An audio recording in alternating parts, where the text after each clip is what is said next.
చంపిను నీ రక్తబంధువులు. నువ్వు ఎమ్మెల్యే అయింది ఏ విధంగా వెళ్ళినావు? ఒక బీసీగా, ఒక చాకలిగా అసెంబ్లీలో పోయాను. వీళ్ళకి సహాయం చేసి చరితార్థుడు అవుతావా, చరిత్ర హీనుడు అవుతావో తెలుసుకోవాలి శంకర్. అందుకనే ఎమ్మెల్యే శంకర్, మంత్రులు, ఎస్సీ ఎమ్మెల్యేలు ఈ బాధితుల్ని మీరు సుఖంగా మీరు అంత దూరం రాలేరు కాబట్టి నాగర్ కర్నూలు హైదరాబాదులో బాధితులు ఉన్నారు కాబట్టి ఎస్సీ ఎమ్మెల్యేలు, ఎస్సీ మంత్రులు, బలహీన వర్గాల మంత్రులు, ఎమ్మెల్యేలు ఉన్నారు.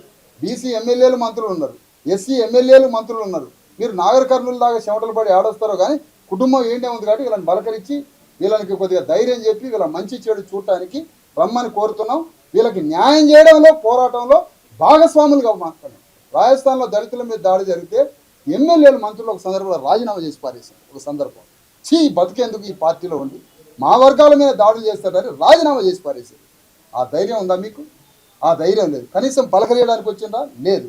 అందుకని ఈ సందర్భంగా అంటున్నాం, రెడ్లు ఎంత నేరస్తులో వీళ్ళని కొట్టడంలో, ఓపెన్గా చెప్తున్న ఈ మాట, రెడ్లు ఎంత నేరస్తులో వీళ్ళని కొట్టడంలో ఈ బాధిత వర్గాలైనటువంటి ఎస్సీ బీసీలు కూడా అంతే నేరస్తులు.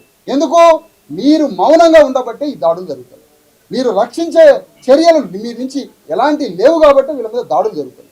అందుకని ఈ సందర్భంగా ఎస్సీ మంత్రులు, ఎస్సీ ఎమ్మెల్యేలు, బీసీ మంత్రులు, బీసీ ఎమ్మెల్యేలు వీళ్ళ పోరాటంలో పాల్గొని వీళ్ళని రక్షించి నిందితుల మీద కేసులు బుక్ చేసే దాంట్లో ఇన్వాల్వ్ అవుతారా, మీరు రాజీనామా చేస్తారా? ఒకటే క్వశ్చన్. లేదంటే మంత్రులు, ఎమ్మెల్యేల ఇండ్ల చుట్టుముట్టడి చేస్తాం, వాళ్ళని గౌరవ చేస్తాం, ముఖ్యమంత్రిని నిలదీస్తాం, రాజ్యాన్ని నిలదీస్తాం. ఇప్పుడు డీజీపీ దగ్గరికి పోతున్నాం, అక్కడ విన్నవిస్తాం.